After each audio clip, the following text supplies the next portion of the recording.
ನಮಸ್ಕಾರ. ನಮ್ಮ Sanju talks with you YouTube ಚಾನೆಲ್ಗೆ ಸ್ವಾಗತ. ನಮ್ಮ ಚಾನೆಲ್ ಸಬ್ಸ್ಕ್ರೈಬ್ ಮಾಡ್ಕೊಳ್ಳಿ, ಶೇರ್ ಮಾಡಿ, ಇಷ್ಟ ಆದ್ರೆ ಲೈಕ್ ಮಾಡಿ. ನಮಸ್ಕಾರ. ಎಲ್ಲ ಜೀವಿಗಳು ಅಂದ್ರೆ ನಾವು ಸೇರಿ ಕೋಟ್ಯಾಂತರ ಜೀವಕೋಶಗಳಿಂದ ಆಗಿದ್ದೇವೆ ಅಂತ ಗೊತ್ತೇ ಇದೆ ಅಲ್ವಾ?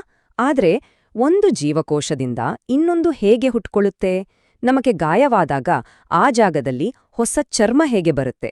ಈ ಎಲ್ಲ ಪ್ರಶ್ನೆಗಳಿಗೆ ಒಂದೇ ಉತ್ತರ, ಅದೇ ಜೀವಕೋಶ ವಿಭಜನೆ. ಬನ್ನಿ, ಇವತ್ತು ನಾವು ಜೀವನದ ಈ ಅತ್ಯದ್ಭುತ ಪ್ರಕ್ರಿಯೆಯ ಹಿಂದಿರುವ 2 ಮಾಸ್ಟರ್ ಪ್ಲಾನ್ಗಳ ಬಗ್ಗೆ, ಅಂದ್ರೆ ಮೈಟೋಸಿಸ್ ಮತ್ತು ಮಿಯೋಸಿಸ್ ಬಗ್ಗೆ ಸರಳವಾಗಿ ತಿಳಿದುಕೊಳ್ಳೋಣ. ನೋಡಿ, ಜೀವಶಾಸ್ತ್ರದಲ್ಲಿ ಒಂದು ಮೂಲಭೂತ ತತ್ವವಿದೆ. 19ನೇ ಶತಮಾನದಲ್ಲಿ ರೂಡಾಲ್ಫ್ ವಿರ್ಚೋ ಅನ್ನೋ ವಿಜ್ಞಾನಿ ಹೇಳಿದ್ದು ಆಮ್ನಿಸ್ ಸೆಲ್ಯುಲಾ ಎ ಸೆಲ್ಯುಲಾ ಅಂತ. ಇದರ ಸರಳ ಅರ್ಥ, ಪ್ರತಿಯೊಂದು ಜೀವಕೋಶವೂ ಅದಕ್ಕಿಂತ ಮುಂಚೆ ಇದ್ದ ಒಂದು ಜೀವಕೋಶದಿಂದಲೇ ಹುಟ್ಟಬೇಕು ಅಂತ. ಅಂದ್ರೆ ಜೀವಕೋಶಗಳು ಇದ್ದಕ್ಕಿದ್ದಂತೆ ಎಲ್ಲೋ ಸೃಷ್ಟಿಯಾಗಲ್ಲ, ಅವು ವಿಭಜನೆ ಆಗ್ಲೇಬೇಕು. ಇದುವೇ ನಮ್ಮ ಇವತ್ತಿನ ಇಡೀ ಚರ್ಚೆಯ ಅಡಿಪಾಯ. ಸರಿ, ಹಾಗಾದ್ರೆ ಇವತ್ತು ನಾವು ಏನೆಲ್ಲ ನೋಡ್ತೀವಿ? ಮೊದಲು ಜೀವಕೋಶ ವಿಭಜನೆಯ ಅಡಿಪಾಯ ಏನು ಅಂತ ತಿಳ್ಕೊತೀವಿ. ಆಮೇಲೆ ಮೈಟೋಸಿಸ್ ಅಂದ್ರೆ ನಮ್ಮ ದೇಹದ ಬಿಲ್ಡರ್ ಬಗ್ಗೆ ಮಾತಾಡೋಣ. ನಂತರ ಮಿಯೋಸಿಸ್ ಅಂದ್ರೆ ಪೀಳಿಗೆಯನ್ನು ಮುಂದುವರಿಸೋ ಪ್ರಕ್ರಿಯೆ ಬಗ್ಗೆ ನೋಡೋಣ. ಕೊನೆಗೆ ಇವೆರಡಕ್ಕೂ ಇರೋ ವ್ಯತ್ಯಾಸಗಳು ಮತ್ತೆ ಅವುಗಳ ಮಹತ್ವ ಏನು ಅಂತ ಚರ್ಚೆ ಮಾಡೋಣ. ಹಾಗಿದ್ರೆ ಶುರು ಮಾಡೋಣ ಅಲ್ವಾ? ಮೊದಲನೇ ಭಾಗಕ್ಕೆ ಬರೋಣ. ಜೀವಕೋಶ ವಿಭಜನೆಯ ಅಡಿಪಾಯ, ಜೀವನದ ನೀಲನಕ್ಷೆಯನ್ನ ಅರ್ಥ ಮಾಡ್ಕೊಳ್ಳೋ ಪ್ರಯತ್ನ ಇದು.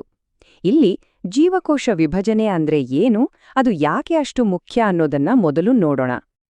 ಜೀವಕೋಶ ವಿಭಜನೆ ಈ ಪದ ಕೇಳೋಕೆ ಸ್ವಲ್ಪ ಕ್ಲಿಷ್ಟ ಅನ್ಸ್ಬೋದು, ಆದರೆ ಅದರ ಕಾನ್ಸೆಪ್ಟ್ ತುಂಬಾ ಸಿಂಪಲ್. ಒಂದು ಮೂಲ ಜೀವಕೋಶ 2 ಅಥವಾ ಅದಕ್ಕಿಂತ ಹೆಚ್ಚು ಮರಿಕೋಶಗಳಾಗಿ, ಅಂದ್ರೆ ಡಾಟರ್ ಸೆಲ್ಸ್ ಆಗಿ ವಿಭಜನೆ ಆಗೋ ಪ್ರಕ್ರಿಯೆ ಅಷ್ಟೇ. ಸರಿ, ಇದು ಯಾಕೆ ಬೇಕು? ಮುಖ್ಯವಾಗಿ 3 ಕಾರಣಗಳಿಗೆ. 1, ನಮ್ಮ ಬೆಳವಣಿಗೆ ಅಲ್ವಾ, ಮಗುವಿನಿಂದ ದೊಡ್ಡವರಾಗೋದು. 2, ದುರಸ್ತಿ ಅಂದ್ರೆ ರಿಪೇರ್, ಗಾಯವಾದಾಗ ಚರ್ಮ ಮತ್ತೆ ಕೂಡ್ಕೊಳ್ಳೋದು. 3ನೇದು, ಸಂತಾನೋತ್ಪತ್ತಿ ಅಂದ್ರೆ ಮುಂದಿನ ಪೀಳಿಗೆಯನ್ನು ಸೃಷ್ಟಿಸೋದು. ಯೋಚಿಸಿ ನೋಡಿ, ಈ 3 ಇಲ್ಲಾಂದ್ರೆ ಜೀವನ ಸಾಧ್ಯನಾ? ಈ 3 ಕೆಲಸಗಳನ್ನ ಮಾಡೋಕೆ ಜೀವನದ ಹತ್ತಿರ 2 ಬೇರೆ ಬೇರೆ ಮಾಸ್ಟರ್ ಪ್ಲಾನ್ಗಳಿವೆ. ಒಂದು ಮೈಟೋಸಿಸ್, ಇದನ್ನ ಒಂದು ಜೆರಾಕ್ಸ್ ಮಷೀನ್ ತರ ಅಂದ್ಕೋಬಹುದು. ಇದು ಮೂಲ ಜೀವಕೋಶದ ತದ್ರೂಪಗಳನ್ನ ಅಂದ್ರೆ ಪರ್ಫೆಕ್ಟ್ ಕಾಪಿಗಳನ್ನ ಸೃಷ್ಟಿಸುತ್ತೆ. ಇನ್ನೊಂದು ಮಿಯೋಸಿಸ್, ಇದು ಸ್ವಲ್ಪ ಕ್ರಿಯೇಟಿವ್. ಇದು ಜೆರಾಕ್ಸ್ ಮಾಡಲ್ಲ, ಬದಲಿಗೆ ಜೆನೆಟಿಕ್ ವೈವಿಧ್ಯತೆಯನ್ನ ಅಂದ್ರೆ ಹೊಸ ಹೊಸ ಕಾಂಬಿನೇಷನ್ಸ್ಗಳನ್ನ ಸೃಷ್ಟಿಸುತ್ತೆ. ಇವೆರಡು ತಮ್ಮ ತಮ್ಮ ಜಾಗದಲ್ಲಿ ಹೀರೋಗಳೇ.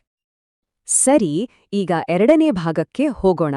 ನಮ್ಮ ದೇಹದ ಬಿಲ್ಡರ್ ಅಂದ್ರೆ ಮೈಟೋಸಿಸ್ ಬಗ್ಗೆ ಆಳವಾಗಿ ನೋಡೋಣ.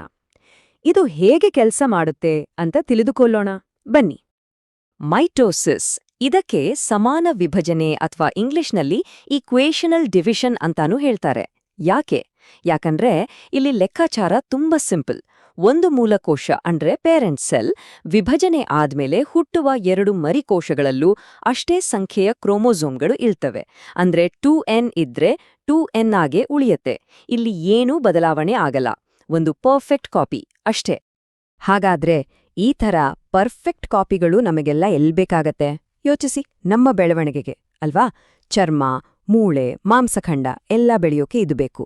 ಗಾಯ ಆದಾಗ ಆ ಜಾಗದಲ್ಲಿ ಹೊಸ ಜೀವಕೋಶಗಳು ಹುಟ್ಕೊಳ್ಳೋಕೆ ಬೇಕು. ಅಷ್ಟೇ ಅಲ್ಲ, ಕೆಲವು ಜೀವಿಗಳಲ್ಲಿ ಅಲಿಂಗಿಕ ಸಂತಾನೋತ್ಪತ್ತಿಗೂ ಇದೇ ಬೇಕು. ಮುಖ್ಯವಾಗಿ ನೆನಪಿಡ್ಬೇಕಾದದೇನೆಂದ್ರೆ, ಈ ಪ್ರಕ್ರಿಯೆ ನಮ್ಮ ದೇಹದ ದೈಹಿಕ ಕೋಶಗಳಲ್ಲಿ ಅಂದ್ರೆ ಸೊಮ್ಯಾಟಿಕ್ ಸೆಲ್ಸ್ ಅಂತೀವಲ್ಲ, ಅಲ್ಲಿ ನಡೆಯುತ್ತೆ, ಸಂತಾನೋತ್ಪತ್ತಿ ಕೋಶಗಳಲ್ಲಿ ಅಲ್ಲ. ಈ ಮೈಟೋಸಿಸ್ ಪ್ರಕ್ರಿಯೆ ಅನ್ನೋದು ಒಂದು ಅಚ್ಚುಕಟ್ಟಾದ ನಾಟಕದ ತರಹ ಹಲವಾರು ಹಂತಗಳಲ್ಲಿ ನಡೆಯುತ್ತೆ. ಮೊದಲಿಗೆ ಪ್ರೋಫೇಸ್, ಇಲ್ಲಿ ಕ್ರೋಮೋಸೋಮ್ಗಳೆಲ್ಲ ದಪ್ಪ ಆಗಿ ಕಾಣಿಸೋಕ್ ಶುರುವಾಗುತ್ತೆ. ನಂತರ ಮೆಟಾಫೇಸ್, ಇಲ್ಲಿ ಅವೆಲ್ಲ ಶಿಸ್ತಿನ ಸಿಪಾಯಿಗಳ ತರ ಜೀವಕೋಶದ ಮಧ್ಯದಲ್ಲಿ ಬಂದು ಲೈನ್ ಆಗಿ ನಿಂತ್ಕೊಳ್ಳುತ್ತೆ. ಆಮೇಲೆ ಆನಾಫೇಸ್, ಈ ಹಂತದಲ್ಲಿ ಅವು ಬೇರೆ ಬೇರೆ ಆಗಿ ವಿರುದ್ಧ ದಿಕ್ಕುಗಳಿಗೆ ಸರಿಯುತ್ತೆ. ಕೊನೆಗೆ ಟೆಲೋಫೇಸ್ನಲ್ಲಿ 2 ಹೊಸ ನ್ಯೂಕ್ಲಿಯಸ್ಗಳು ರೆಡಿಯಾಗತ್ತೆ. ಫೈನಲ್ ಸ್ಟೆಪ್ ಸೈಟೋಕೈನೆಸಿಸ್, ಇಲ್ಲಿ ಜೀವಕೋಶ ಪೂರ್ತಿಯಾಗಿ 2 ವಿಭಜನೆ ಆಗ್ಬಿಡುತ್ತೆ, ಮುಗೀತು. ಸೊ ಮೈಟೋಸಿಸ್ನ ಕೊನೆಗೆ ನಮ್ಗೇನ್ ಸಿಕ್ತು? ಒಂದು ಮೂಲಕೋಶದಿಂದ ಜೆನೆಟಿಕ್ ಆಗಿ ಐಡೆಂಟಿಕಲ್ ಆಗಿರೋ ಅಂದ್ರೆ ತದ್ರೂಪಿಯಾಗಿರೋ 2 ಮರಿಕೋಶಗಳು. Simple, perfect ಕಾಪಿಗಳು. ಇಲ್ಲಿವರೆಗೂ ಕಾಪಿ ಮಾಡೋ ಪ್ರಕ್ರಿಯೆ ನೋಡಿದ್ವಿ. ಈಗ 3ನೇ ಭಾಗಕ್ಕೆ ಬರೋಣ. ಮಿಯೋಸಿಸ್ ಅಂದರೆ ಪೀಳಿಗೆಯನ್ನು ಮುಂದುವರೆಸುವ ಪ್ರಕ್ರಿಯೆ. ಇದು ಮೈಟೋಸಿಸ್ಗಿಂತ ಹೇಗೆ ಭಿನ್ನ ಅನ್ನೋದನ್ನ ಈಗ ನೋಡೋಣ. ಮಿಯೋಸಿಸ್ನ ಇನ್ನೊಂದು ಹೆಸರು ನ್ಯೂನಕಾರಿ ವಿಭಜನೆ ಅಥವಾ ರಿಡಕ್ಷನಲ್ ಡಿವಿಷನ್. ನ್ಯೂನ ಅಂದ್ರೆ ಕಡಿಮೆ ಮಾಡೋದು. ಯಾಕೆ ಹೀಗೆ ಕರೀತಾರೆ? ಯಾಕಂದ್ರೆ ಈ ಪ್ರಕ್ರಿಯೆಯಲ್ಲಿ ಮೂಲಕೋಶದಲ್ಲಿರೋ ಕ್ರೋಮೊಸೋಮ್ಗಳ ಸಂಖ್ಯೆ ಕರೆಕ್ಟಾಗಿ ಅರ್ಧ ಆಗ್ಬಿಡುತ್ತೆ. ಅಂದ್ರೆ 2n ಇರೋದು n ಆಗತ್ತೆ.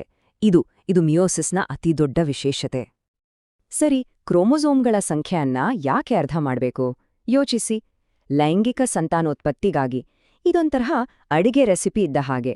ತಂದೆಯಿಂದ ಅರ್ಧ ಇಂಗ್ರೀಡಿಯೆಂಟ್ಸ್, ತಾಯಿಯಿಂದ ಇನ್ನರ್ಧ ಇಂಗ್ರೀಡಿಯೆಂಟ್ಸ್ ಎರಡೂ ಸೇರಿದಾಗ ಮಾತ್ರ ಒಂದು ಹೊಸ ಸಂಪೂರ್ಣ ಜೀವಿ ಸೃಷ್ಟಿಯಾಗತ್ತೆ. ಅಷ್ಟೇ ಅಲ್ಲ, ಈ ಪ್ರಕ್ರಿಯೆಯಿಂದಾಗಿಯೇ ಆನುವಂಶಿಕ ವೈವಿಧ್ಯತೆ ಹುಟ್ಟೋದು. ಅಣ್ಣತಂಗಿ, ಅಕ್ಕತಮ್ಮ ಒಂದೇ ತರಹ ಇರಲ್ಲಲ್ವಾ? ಅದಕ್ಕೆ ಕಾರಣ ಇದೇ ಮಿಯೋಸಿಸ್. ಮತ್ತೆ ನೆನ್ಪಿಡಿ, ಇದು ನಡೆಯೋದು ಕೇವಲ ಸಂತಾನೋತ್ಪತ್ತಿ ಕೋಶಗಳಲ್ಲಿ, ಅಂದ್ರೆ ಗೆಮೇಟ್ಸ್ ಅಲ್ಲಿ ಮಾತ್ರ. ಮಿಯೋಸಿಸ್ ಒಂದೇ ಸಲಕ್ಕೆ ಮುಗಿಯಲ್ಲ. ಇದು 2 ಭಾಗಗಳಲ್ಲಿ ನಡೆಯುತ್ತೆ. ಭಾಗ 1 ಅಂದ್ರೆ ಮಿಯೋಸಿಸ್ 1. ಇದು ರಿಡಕ್ಷನಲ್ ಡಿವಿಷನ್. ಇಲ್ಲಿದ್ಯಾನ್ ಕ್ರೋಮೊಸೋಮ್ಗಳ ಸಂಖ್ಯೆ ಅರ್ಧ ಆಗೋದು. ಆಮೇಲೆ ಭಾಗ 2 ಅಂದ್ರೆ ಮಿಯೋಸಿಸ್ 2. ಇದು ಹೆಚ್ಚು ಕಡಿಮೆ ಮೈಟೋಸಿಸ್ ತರಾನೇ ಇರುತ್ತೆ. ಇಲ್ಲಿ ಆ ಅರ್ಧ ಆಗಿರೋ ಕೋಶಗಳು ಮತ್ತೆ ವಿಭಜನೆ ಆಗ್ತವೆ. ಸೊ ಮಿಯೋಸಿಸ್ ಪ್ರಕ್ರಿಯೆಯ ಕೊನೆಗೆ ಸಿಗೋದೇನು? 4 ಮರಿಕೋಶಗಳು. ಆದ್ರೆ ನೆನ್ಪಿಡಿ, ಇವು ಮೂಲಕೋಶದ ಕಾಪಿಗಳೆಲ್ಲ. ಪ್ರತಿಯೊಂದು ಕೋಶವೂ ಜೆನೆಟಿಕ್ ಆಗಿ ಯುನೀಕ್ ಅಂದ್ರೆ ವಿಶಿಷ್ಟವಾಗಿರತ್ತೆ. ಮತ್ತೆ ಎಲ್ಲದ್ರಲ್ಲೂ ಮೂಲಕೋಶಕ್ಕಿಂತ ಅರ್ಧದಷ್ಟು ಕ್ರೋಮೊಸೋಮ್ಸ್ಗಳು ಮಾತ್ರ ಇರ್ತವೆ. ಈಗ ಕೊನೆಯ ಭಾಗಕ್ಕೆ ಬಂದಿದ್ದೇವೆ. ಮೈಟೋಸಿಸ್ ಮತ್ತು ಮಿಯೋಸಿಸ್ ನಡುವಿನ ವ್ಯತ್ಯಾಸಗಳು ಏನು? ಅವುಗಳ ಮಹತ್ವ ಏನು? ಬನ್ನಿ, ಇವೆರಡನ್ನೂ ಮುಖಾಮುಖಿ ಇಟ್ಟು ಹೋಲಿಕೆ ಮಾಡಿ ನೋಡೋಣ. ಎಲ್ಲಕ್ಕಿಂತ ಮುಖ್ಯವಾದ ಕೋರ್ ಡಿಫರೆನ್ಸ್ ಏನು ಗೊತ್ತಾ?